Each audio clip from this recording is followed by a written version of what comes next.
यह कोई काल्पनिक कहानी या फिल्म की कहानी नहीं है, बल्कि आंखों देखा सच है। मैं कंपनी की ओर से पिकनिक पर गया हुआ था। पिकनिक शहर के बाहर एक रिसोर्ट में थी। पहले कंपनी के लोगों ने क्रिकेट और अन्य खेल खेले।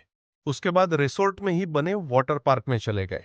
वहां केवल कुछ लोगों को ही तैरना आता था। वो सब गहरे पानी में तैर रहे थे। बाकी सब कम गहरे पानी में तैर रहे थे। हम दोस्तों में एक शर्त लगी। पानी में एक सिक्का फेंका जाएगा और जो सबसे कम समय में सिक्का ढूंढ के लाएगा वह जीत जाएगा। सबने बारी बारी से गोता लगाया, मगर किसी को सिक्का मिला तक नहीं। अगली बारी मेरी थी। मैं भी कूद गया, लेकिन पानी में जाते ही दृश्य बदल गया। मैंने पाया कि जमीन 20 या 25 फीट दूर थी। नीचे एक कब्रिस्तान दिखाई दे रहा था। वहां एक औरत खड़ी थी जो चेहरे और पोशाक से भारतीय नहीं लग रही थी। उसके हाथ में वही सिक्का था। वह अपना हाथ ऊपर की ओर करके खड़ी थी। ऐसा लग रहा था मानो कि वो मुझे ही सिक्का देने के लिए खड़ी हो। मैं जैसे उसके सम्मोहन में आगे बढ़ता चला जा रहा था। कुछ ही क्षणों में मैं उसके करीब था और मैंने उसके हाथ से सिक्का ले लिया। जैसे ही मैं वापस आने लगा, उसने मेरा हाथ पकड़कर खींच लिया। अब उसका और मेरा चेहरा आमने सामने था।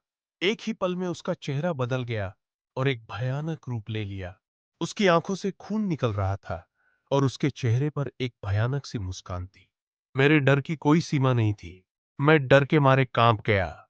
मैंने झटके से अपना हाथ छुड़ाया। हाथ छुड़ाते ही कब्रिस्तान और महिला दोनों गायब हो गए और मैंने अपने आप को पूल में पाया। मुझे लगा जैसे कि मैं किसी सपने से जागा हूं। मैं जल्दी से पानी से बाहर आ गया और दूर जाकर बैठ गया। मेरी सांस फूल रही थी और मैं खांस रहा था।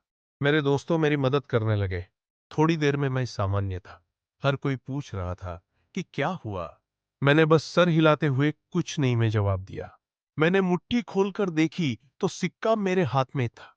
ये देख मेरे दोस्त खुशी से उछलने लगे और मुझे बधाई देने लगे। दोस्तों ने फिर से शर्त लगाई, मगर मैं फिर से पानी में नहीं गया। शाम हो गई थी। हमारी बस जाने वाली थी। हम कुछ लोग सिगरेट पीने बाहर चले गए। मेरे दोस्त मजाक कर रहे थे और जोर जोर से हंस रहे थे।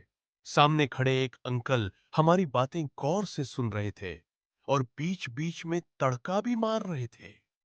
मैं चुपचाप खड़ा था। मेरे एक दोस्त ने मजाक में पूछा कि मैं तब से चुप क्यों हूं। क्या अंदर कोई भूत देख लिया? यह सुनकर अंकल ने मजाकिया लिहाज में कहा कि अंग्रेजों के जमाने में यह कब्रिस्तान हुआ करता था। जरूर किसी गोरे का भूत देख लिया होगा। ये सुनकर सब हंसने लगे, मगर मुझको यकीन हो गया था कि जो मैंने देखा वह मेरा वहम नहीं था।